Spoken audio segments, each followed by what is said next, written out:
দেশি মুরগি দিয়ে আলুর পাতলা ঝোল এমন কেউ নেই যে এই তরকারিটা রান্না করতে পারে না, কিন্তু তারপরেও ব্যাচেলার ভাইয়া আর নতুন রাঁধুনিদের কথা চিন্তা করে নিয়ে এসেছি আজকের এই সহজ রেসিপিটি।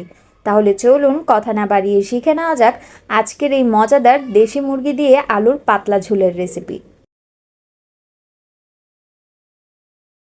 প্রথমেই নিয়ে নিয়েছি প্রায় 1 কেজি পরিমাণ একটি দেশি মুরগি, আর মুরগিটাকে আমি রেগুলার কাট করে কেটে ভালোভাবে পানি দিয়ে ধুয়ে নিয়েছি।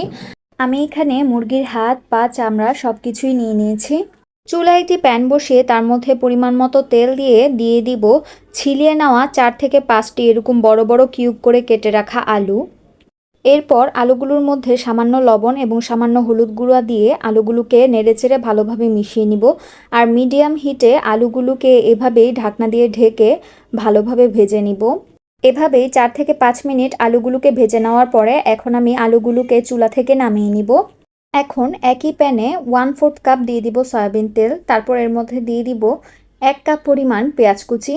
এখন দিয়ে দিব 7টা আধা ভাঙা সবুজ এলাচ, 2 টুকরা দারচিনি, 2টা ছিঁড়ে নেওয়া তেজপাতা। এখন এই সবগুলো উপকরণকে ভালোভাবে নেড়েচেড়ে মিশিয়ে নিব আর পেঁয়াজগুলো লাইট ব্রাউন হওয়া পর্যন্ত ভেজে নিব। পেঁয়াজগুলো ভেজে নেওয়া হয়ে গেলে এখন আমি এর মধ্যে দিয়ে দিব 1/2 কাপ পরিমাণ পানি বাকি শুকনা মশলাগুলো দিয়ে দেওয়ার জন্য। প্রথমেই দিয়ে দিব 1.5 টেবিল চামচ আদা বাটা এবং 1.5 টেবিল চামচ রসুন বাটা। তারপর দিয়ে দিব 1 টেবিল চামচ পেঁয়াজ বাটা। পেঁয়াজ বাটাটা দেওয়ার অবশ্যই চেষ্টা করবেন, এতে তরকারির টেস্ট অনেক গুণ বেড়ে যাবে। এখন দিয়ে দিব স্বাদ মতো লবণ।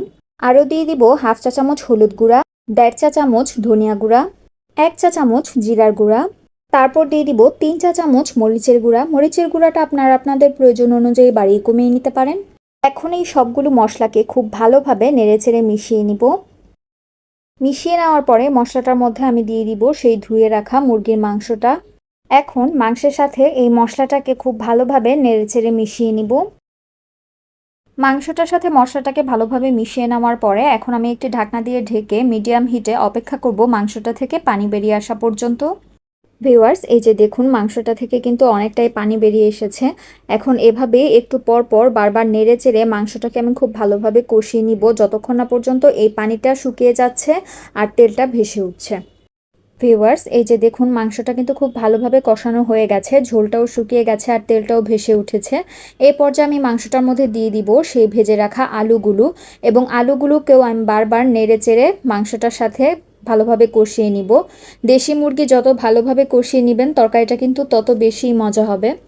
মাংসটাকে ভালোভাবে কষিয়ে নেওয়ার পরে এখন আমি এর মধ্যে দিয়ে দিব প্রায় 2.5 কাপ পরিমাণ পানি মাংসটা সিদ্ধ হওয়ার জন্য। যেহেতু এটা দেশি মুরগি আর সিদ্ধ হতে কিছুটা সময় লাগবে, তাই আমি এখানে 2.5 কাপ পরিমাণ পানি ব্যবহার করছি। ভিউয়ার্স, এখন আমি ঝোলটার সাথে মাংসটাকে আবারও নেড়েচেড়ে মিশিয়ে নিব আর চুলার আগুনটা এই পর্যায়ে হাই হিট করে অপেক্ষা করব ঝোলটাতে বলক আসা পর্যন্ত। মাংসর ঝোলটা থেকে বলক চলে এসেছে, এখন আমি চুলার আগুনটা একদম মিডিয়াম লো হিটে করে অপেক্ষা করব ঝোলটা পরিমাণ মতো শুকিয়ে আসা পর্যন্ত আর মাংস এবং আলুগুলো পুরোপুরিভাবে সিদ্ধ হওয়া পর্যন্ত। তাহলে ফিরছি প্রায় 20 থেকে 25 মিনিট পর। ভিউয়ার্স, ফিরে এসেছি প্রায় আধা ঘন্টা পর। এই যে দেখুন ঝোলটা কিন্তু অনেকটাই শুকিয়ে এসেছে আর মাংসটাও পুরোপুরি সিদ্ধ হয়ে গেছে, আলুগুলো সিদ্ধ হয়ে গেছে। এই পর্যায়ে আমি মাংসটার মধ্যে দিয়ে দিব কয়েকটা ফালি করে রাখা কাঁচামরিচ, এতে তরকারির ফ্লেভারটা অনেক গুণ বেড়ে যাবে। আর চুলা থেকে এখন তরকারিটাকে আমি নামিয়ে নিব। ব্যাস, তৈরি করে ফেললাম ভীষণ মজাদার দেশি মুরগি দিয়ে আলুর পাতলা ঝোল। রেসিপিটি ভালো লাগলে বাসায় ট্রাই করে অবশ্যই আমার কমেন্টে জানাবেন, আর ভিডিওটি ভালো লাগলে লাইক করবেন, শেয়ার করবেন এবং সাবস্ক্রাইব করে আমার পাশেই থাকবেন। ধন্যবাদ।